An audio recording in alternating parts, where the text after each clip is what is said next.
Сәлеметсіздер ме, құрметті студенттер? Мен Ақтөбе жоғары ауыл шаруашылық колледжінің қазақ тілі мен әдебиеті пәнінің оқытушысы Қанбаева Айнұр Сейтқалымқызы. Бүгінгі сабағымыздың тақырыбы стиль түрлері, ғылыми стиль. Стиль жазушының, сөйлеушінің белгілі бір тақырыпқа қатысты сөз саптауы. Стиль түрлері ауызекі сөйлеу стилі, ғылыми стиль, ресми іс-қағаздар стилі, публицистикалық стиль және көркем әдебиет стилі болып бөлінеді. Енді осы стильдерді еске түсіріп, әрқайсысына жеке-жеке тоқталып өтейік. Көркем әдебиет стилі көркем шығармаларда, әдеби шығармаларда қолданылады. Ресми іс-қағаздар стилі іс-қағаздарда, нұсқаухаттар мен кеңсе құжаттарында қолданылатын стиль түрі. Публицистикалық стиль өзіміз білеміз, газет-журналда, жиналыстарда, митингтерде қолданылатын стиль. Ауызекі сөйлеу адамдармен еркін әңгіме кезінде қолданылады.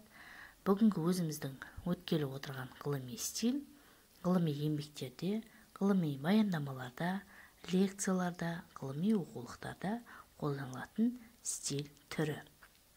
Ғылыми стиль әр мамандық, әр салада жазылған ғылыми шығармалар, ғылыми зерттеу еңбек, баяндама, оқулықтар мен оқу құралдарының тілі. Адамның озық ойлы интеллектуалдық әрекетіне қызмет етеді. Ғалым өз ізденісін зерттеу жаңалықтарын зерттеу еңбегі арқылы жеткізеді. Ғылыми ой тұжырым сипаттау, дәлелдеу, түсіну барысында нақты дерек көздеріне негізделеді. Ғылыми стильдер, ғылыми терминдер көп қолданылады. Ғылыми стильді қолданған әйгілі адамдар қазақ халқында халықтық әдеби түрде жазылады.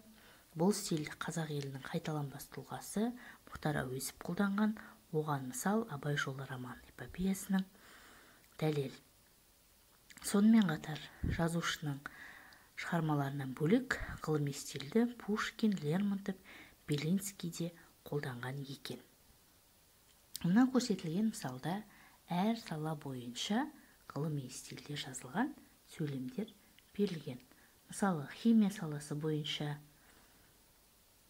жазылған газ күйінде қандай заттың болса да молекулалары бірдей жағдайда бірдей көлемде алады. Яғни бұл сөйлем бізде химия саласы бойынша жазылған сөйлем. Екінші сөйлем Мұхтар Әуезовтің зерттеу еңбектерінен Абай лирикалық, эстетикалық тақырыптарының махаббатқа арналған жайына тағы да тыңнан жазған екі өлеңмен оралды. Олардың бірі қызарып сұрланып және көзімнің қарасы. Бұл Абай жолы роман-эпопеясына арналған ғылыми стильдің түрі. Ғылыми ұғымдарды дәл атайтын, соған арналған терминдер мол орын алады. Процестерді, тұжырымды ойларды бір терминге келтіріп түйіндеп айту негізі тәсілі болады.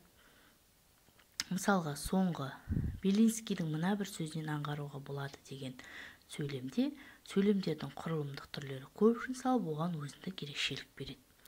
Яғни баяндауыштары ауыспалы осышақ формалы етістіктен жасалады. Мысалы, қорғасын тез балқиды.